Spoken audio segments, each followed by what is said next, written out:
Hey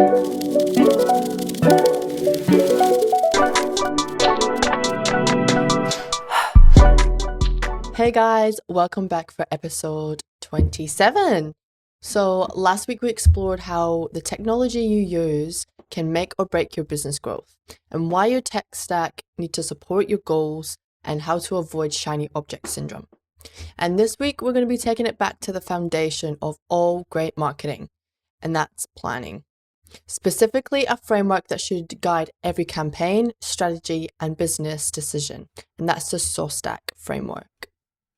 Yeah, so SOSTAC framework was created by Paul from PR Smith, and it's pretty much used globally, especially in the B2B space for marketing and business plans. It's not just about marketing plans. You can use it for business plans and all sorts of different types of planning. And it's the go-to along with RACE that we use for all our growth plans. Which we've also done another episode on, so we'll link that down below for you guys. Yeah. And yeah, it's a fantastic framework. So SOSTAC itself stands for situation, objectives, strategy, tactics, action, and control. So it's SOSTAC. And it's so effective that it provides clarity, structure, and focus for the business and marketing plans, or whatever kind of plan that you wish to create. And how that compares to other models like RACE. The RACE model is more about the customer journey.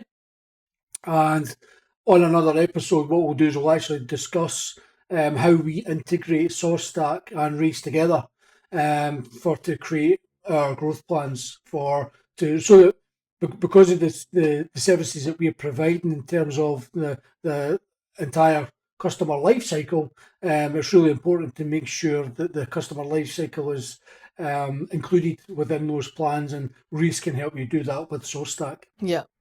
So breaking down each stage of the SOSTAC. So as Derek mentioned, you've got the situation, which is your situation analysis. So where are we now? What are the market trends? What are our customer insights, our competitor analysis, and internal performance? So in terms of the situation analysis then, Chloe, when we're devising this for our clients, for instance, apart from obviously doing a lot of market research to understand trends, what's happening within their business, because obviously it's going to be completely different from ours. But in terms of the customer insights, what we usually do is we go out to our clients' customers and actually get them to complete some surveys and things like that, because getting the customer insights is absolutely essential to understand where your brand is right at that moment in time in terms of how your customer perceives your brand. And then, of course, you need to make sure that you're doing in-depth competitor analysis, finding out where your competitors are within the landscape to which you're working in within your industry. Try and understand what they're doing in terms of marketing and sales and overall growth, if you like, and what they're not doing as well, which could be a competitive advantage for our clients. And of course, you've got the internal performance within the team itself. So making sure that your internal team are all completely aligned. There's no silos. Everybody knows what they're doing, and how that can either benefit or not so much your own internal brand. And it just gives you a whole overview of where your business actually sits in terms of its current situation. Yeah. And then the next one is objectives. So this is the where do we want to be? So where do you see yourself in 5, 10, 15 years? And that's about setting those SMART goals, your KPIs, and aligning with your business outcomes. 100%. And the thing is about this is, generally when we do a growth plan, we generally go for about a 12-month kind of growth plan, because things change so much, especially with everything that we're generally doing for our clients. That's how, because we test and iterate everything so quickly, we know what works and what kind of doesn't. In which case, then the overall plan and objectives can change once we've met them fairly quickly. Now, in terms of the SMART goals, just so that the listeners are aware, we have a SMART goals free template which you can download from our website, which Chloe will add to the bottom of this podcast. So if you visit our learning centre and just select free templates on the left-hand side, you'll get access to those. Creating SMART goals, though, is hugely important. And in terms of the objectives for that, you need to make sure that they're, SMART, I suppose, which of course stands for... So your SMART goal stands for specific, measurable, achievable, relevant, and time-bound. Fantastic. Thanks for that, Chloe. And generally what we do is, I'm a big advocate of always starting from the end. So you need to understand where your end goal is for that that period of time, whether it's 12 months, 24 months, or 3 years. So what you basically do is you take yourself out of where you are, you place yourself in the situation where you want to be in that 12-month mark. And then you essentially look back and you start detailing what needs to happen in that 12-month or 24 or 3-year point, or even longer if the case may be, of what needs to happen within that time period in order for you to get to that end goal. And it's about aligning your business outcomes with your objectives. So, what is it that you want the business to actually do?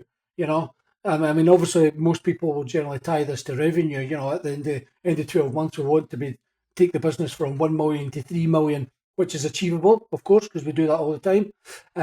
But it's really understanding what those outcomes are and how to align your KPIs and your SMART goals to ensure you achieve your business outcomes. Yeah. And the third is strategy. So this is how do we get there? So we have where are we now, where do we want to be, and then how do we get there? And this is about really understanding your target audience, your business positioning, and your big picture ideas. And really honing in on your strategies here, so your content strategies and your channel distribution strategies. Yeah, pretty much everything that you need to. This is about really setting up the foundations of how you're going to get there. The next point is actually tactics, which a lot of people tend to get a bit mixed up here, because they think that in order for them to get to where they want to be, they need to be doing paid ads, and they need to be doing SEO, and they need to be doing this and that and that. And that's true, but the tactics are actually part of an overall strategy. Yeah. So if you take our Metamorph IQ service, for instance, or done for you service, that's essentially like a growth strategy based around our customers' business. And within that, we'd have different tactics and things like that in there.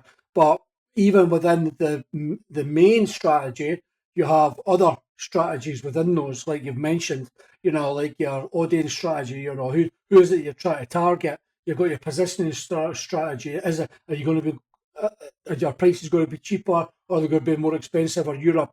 Or do you provide premium brand, brand, etc., etc.? So this is where you kind of align your strategy with your objectives, because you've got to remember that when you're doing your compiling your plan, everything needs to lead on from everything else. So you need to understand where you are, for instance.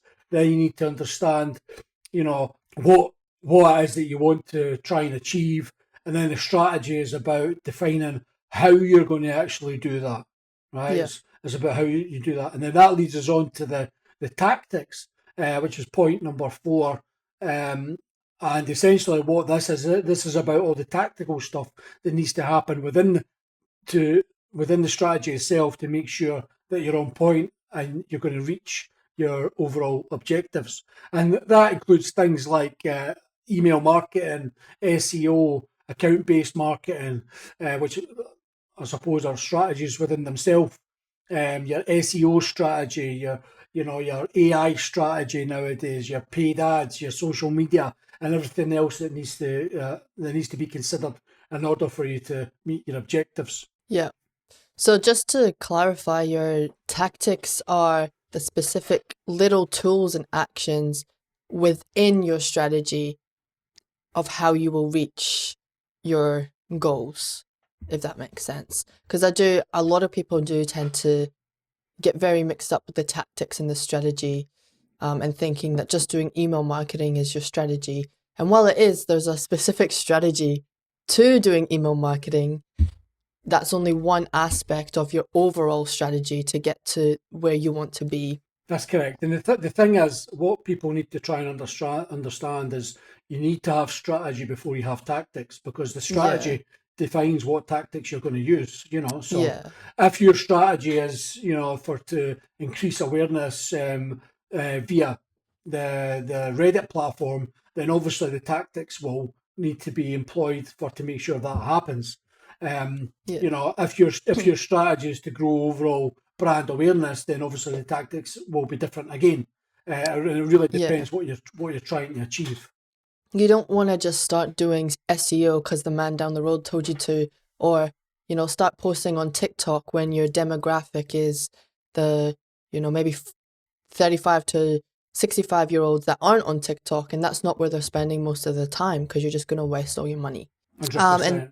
yeah. And the next one is action. So who's doing what and when are we doing it? And this is all about your workflow, your task allocation, and setting those timelines to really understand who's doing what, when it's getting done.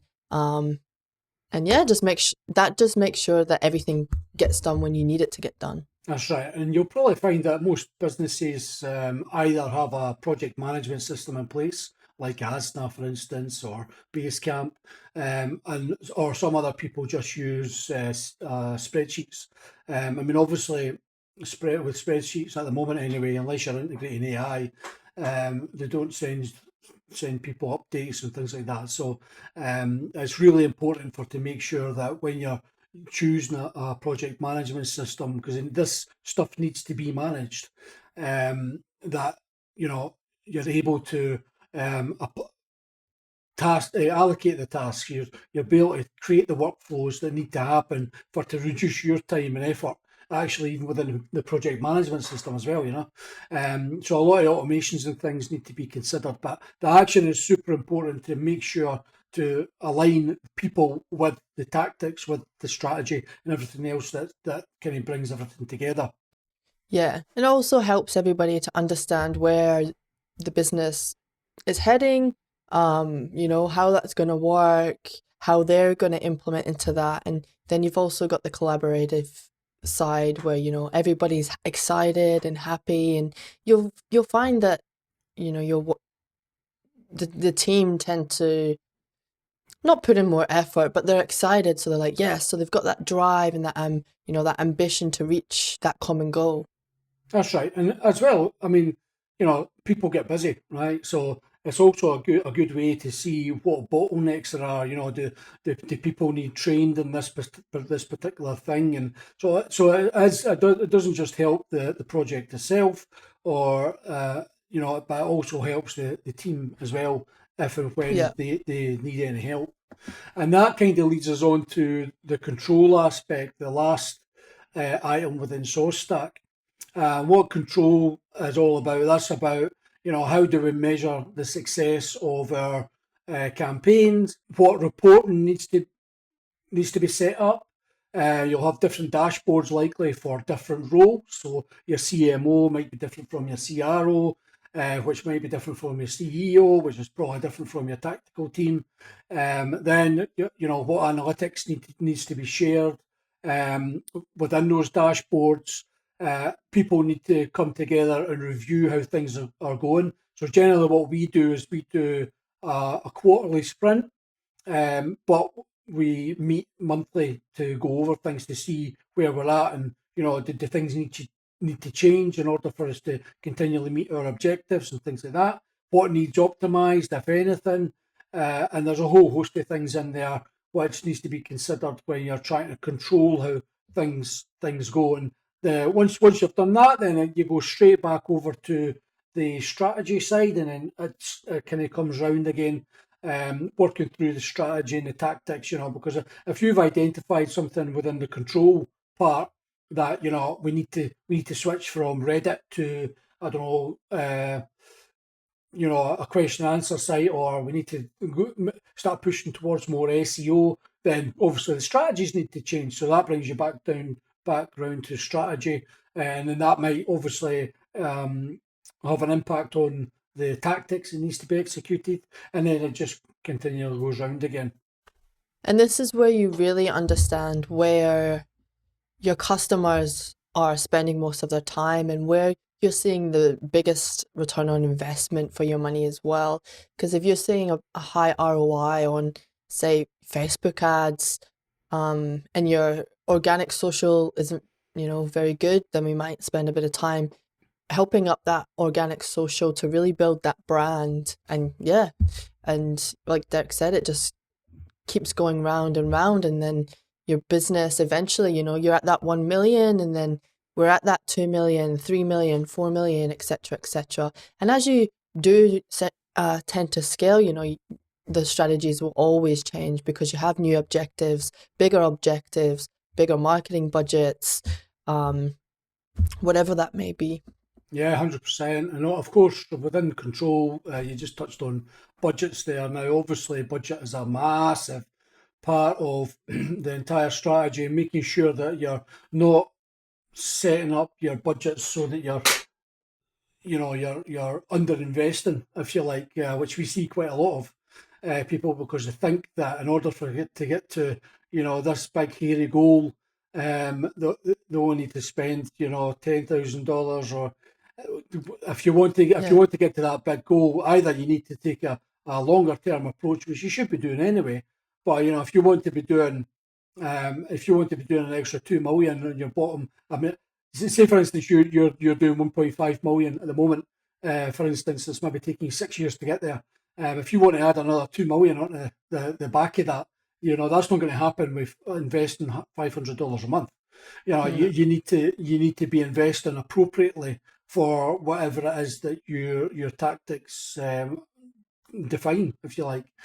So you need to make sure that you're setting budgets properly in order to get the returns that you're looking for. And I think with that as well comes when people get through those little hardships, they tend to just see, we'll get rid of marketing, we'll save a bit of money there, but you're not actually going to save money. It's like stopping a watch to save time. Yeah, I was trying to think of what the thing was. It's like stopping a watch to save time, and it's just, you're not going to continue to reach your goal if you're just canceling your marketing every month. You need that, continuous. It's like going to the gym. You're not going to go see results after going to the gym for 1 week. You need to go to the gym continuously, 6 months. You've got cutting and putting weight on, and it's a continuous thing. I mean, this is one of the biggest problems with a lot of businesses, is that sometimes they don't see the return. And I'll tell you why they don't see the return. They don't see the return because they're using a spray and pray approach, right? As they've probably engaged like a web design company, and this is no disrespect to any other agencies or companies out there, which maybe just focus on one thing, like their website as an example, and then they try and branch out and do a little bit of this and a little bit of that to try and help them, and they end up underinvested. They don't get the return, and then that actually puts a bit of bad taste in their mouth, and they think that everyone's like that. This stuff doesn't work. It does work. It does work when there's a process and there's a plan, and you understand exactly what you're doing. This is exactly why we utilize these frameworks like SOSTAC and RACE and GTM and all this kind of stuff, because we know that it works. This is why we've created our own process, because we know that our process works. And it does drive additional millions at the back. It does drive additional millions to the bottom line, as long as the process is followed. But you need to take a long-term approach, and that's just the bottom line. And when you're using frameworks like SOSTAC and RACE and things like that, it's not just a 12-month plan and then that's it, right? As I said earlier, it iterates. It goes round to control, back over to strategy, tactics, actions, control, strategy, and that continually grows continuously. It doesn't stop. There's no end date to planning. It needs to be a continuous thing. Yeah. So there's some common mistakes to avoid with the SOSTAC. It's jumping straight to the tactics without following the plan. So this is what most people do, right? As they've got a shiny new website. What do we do now? Right, we need to get SEO, we need to get Facebook, and they jump straight into the tactics with no real plan of what's going to happen. Yeah. At the end of the day, And if you've built your website, in fact, your website should actually be part of your marketing strategy, right? That should be part of it. How should that be? How should your website be made up? Who is it targeting? How is it positioning your service or products, etc., etc.? You need to have a plan. Strategy before tactics. That's what you should keep in mind. Strategy before tactics. yep, and with that as well, it's just going, like we said earlier, if you're going straight in for, oh yeah, Google ads and let's do Facebook ads, and then that's when you're actually gonna start losing money and just spending money for the sake of spending money. And that's also what puts a bad taste in your mouth, is because you're sitting here thinking, I've just spent 5K on Google ads and I've not even got any clicks, I've not got any phone calls. And I'm in a few different Facebook groups where I've seen this so many times, and people will be like, oh, I'm not even getting any phone calls from my Google ads and I'm spending 5K a month. And I'm like, if you're spending, do you have a strategy? And they're like, oh, no. Okay, well, let's look at the strategy first. Let's plan where you want to be, and then we'll look at, what tactics we're going to put in there. That's right. And And of course, it doesn't really matter either. What size of budget that people have got. If you're going straight into tactics without an actual strategy and what it is you're actually trying to achieve from a business outcome point of view, you're always going to lose. yeah. The second is setting vague or unrealistic objectives. So, if you're only making 40K a month, the chances of you making $3 million by next year may be unrealistic, unless you're going to invest the money and invest a lot of time. Yeah, the thing is about setting unrealistic objectives is, I mean, like in terms of revenue, driving revenue, a lot of people would maybe be thinking, we're doing like 1.5 million now. Realistically, what most business consultants and things say is you should be looking for to increase that by 20% the next year. To be fair, with our process and Metamorph IQ, we can take people from 1.5 million to 3.5 million in 12 months, provided the objectives are set properly, the growth plan is in place, everyone's aligned, and the budget's there, because you need the budget. So that's, uh, in terms of setting that objective, it might sound a bit unrealistic, but again, it really depends on the resources that you've got to put into it. So if you don't have the resources for to take, for to double your revenue, then obviously that's going to be unrealistic to assume that that's going to happen. So Yeah. you need to be making sure that you are setting those smart objectives and not just picking something out of Thin air. thin Yeah. air and just expecting it to happen, because it's not going to work. You need the resources, whether that's manpower and probably budget is one of the biggest ones. And the third one is setting unrealistic budgets, as you just mentioned. It's, you need to have the budget, you need to have the resources to really scale to where you expect to see yourself in a year, 24 months, 3 years. You're not going to be able to scale if you're only spending $500 a month on a website and some SEO. That's not going to happen. And the fourth one is failing to assign clear roles or timelines. I think this is quite a big one. If you're not setting out the timelines, you really do need to set out the timelines to understand where you're going to be at this specific time, where you're going to be at that specific time, and it helps you measure how far you have to go to reach your goals, and if you can even reach your goals earlier as well. Oh, this is why action is part of the SOSTAC planning framework. Because this is an important part in order to allocate tasks and things like that for different people. People need to understand what they need to be doing and when they need to be doing it and why they need to be doing it, so that they can see, do things need to change in order for us to continually meet our objectives. Yeah. So everything needs to be considered within that kind of section. And that kind of leads you on to people tending to ignore the control and review processes, which is kind of almost part of that, if you like, because people like what a lot of people tend to do is they'll maybe look at a bit of Google Analytics, or they'll maybe look at a little bit of Facebook ads, or because a lot most businesses don't have dashboards set up. Which is one of the first things that we do, is set up dashboards to make sure that everything is aligned, so you can see, from a glance, where we're at, where we need to get to, and then obviously you can check to see what needs to happen in order for you to actually get there. But making sure you review those. We tend to review things on a daily basis. We've got weekly things that we check. We've got monthly things that we check with clients, and then we set time aside on a quarterly to actually readjust things, so that we can tighten things up that needs to be tightened in terms of budget, tasks, who's doing what, because there might be teams where people are leaving the organisation, maybe people joining the organisation, so these things need to be realigned. So it's super important that, when you're working towards a framework, such as SOSTAC and RACE and things, that you work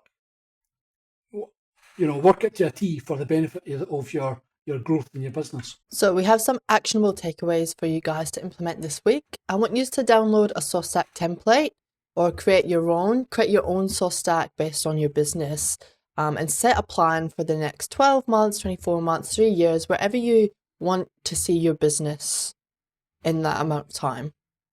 I want you to use it in your audit, use it to audit your current strategy. So like I said, even if you don't have a strategy, create a new one, really implement that, and start planning things rather than just doing random tactics. I want you to assign owners to each phase and start with a simple use case, one product, one campaign, and revisit and refine it monthly. Do you have anything else you want to say before we wrap up this episode? No, not really. Just if they're really interested in getting involved more with SOSTAC and the RACE framework, which has been developed by Smart Insights, or Dave Chaffee at Smart Insights, and how we integrate both the RACE into SOSTAC for a much thorough marketing or growth plan, if you like, because we include sales and things like that in there as well. Then keep tuned, because that'll be coming shortly. Yeah. Awesome. So next week is a really exciting one. We're joined by our first guest, by award-winning storyteller Annette Deschman, to unpack the secrets of writing applications that actually win.